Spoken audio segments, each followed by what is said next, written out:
guys, I'm Sophia. And I'm Marianne. And today we're here at Aqua Effects. So Marianne, what awesome topics are you going to touch on today? Well, we did a pretty good job, I think, on sediments the other day. So today I'd like to talk about carbons. As we're going to talk about the second carbon or the second filter in the reverse osmosis unit and the two main types of carbons that are used. So what types of carbons are there? Well, there's actually a lot of types of carbons. We're going to use the coal-based and coconut-based carbons for this talk.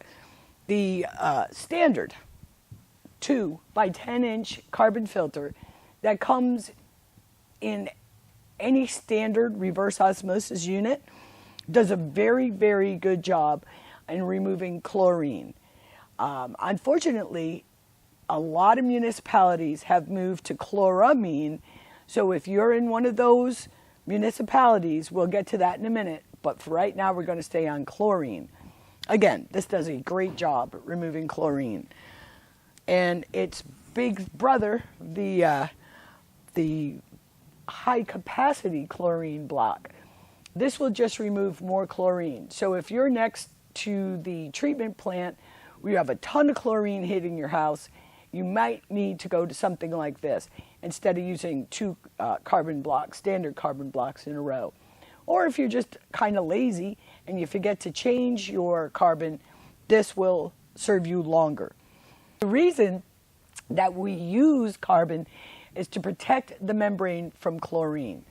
Obviously, we want to get rid of, God forbid, there's any herbicides, pesticides, insecticides, and we sure as heck don't want chlorine in our fish tank or any of our tanks, but we've got to also protect that membrane, and chlorine will destroy a membrane in short order.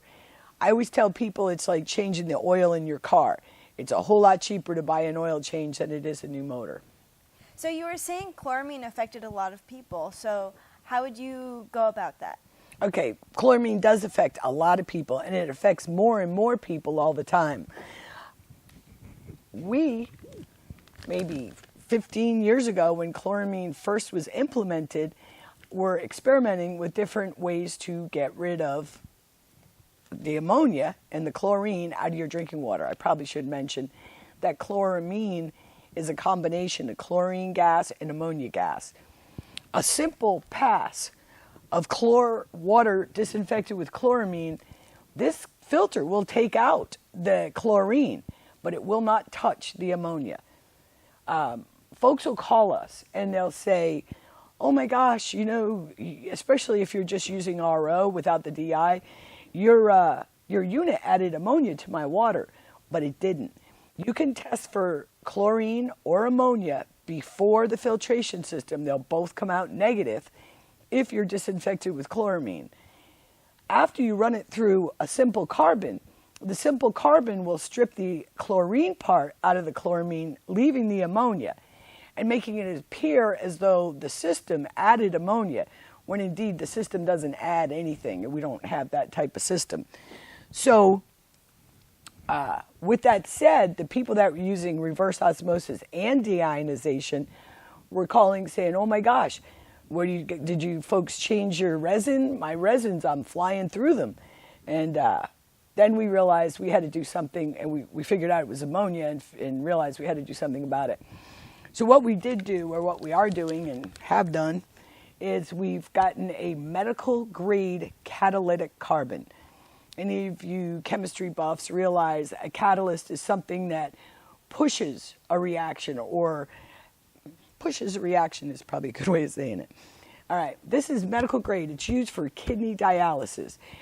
Most folks realize that when you have a need for dialysis, one of the things that's got to be removed is the ammonia.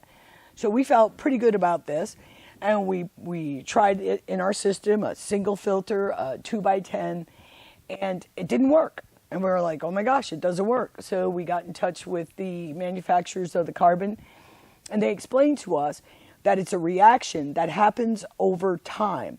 So we had to increase the exposure time of that water, that ammonia-laden water, to that catalytic carbon.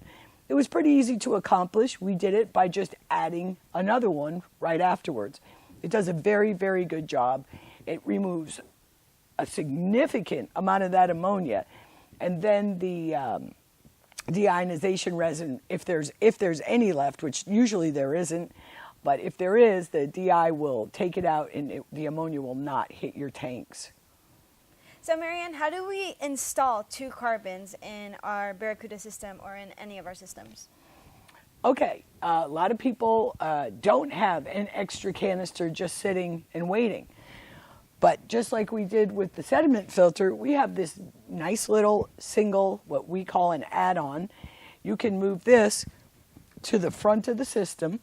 We supply the tubing, and there's quick connect fittings, so it's very, very, very simple. And when the sediment's in here, that would be now the new place that the system is fed with.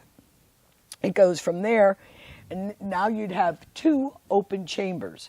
And that's where we would put the catalytic carbon, what we lovingly call the chloramine blaster.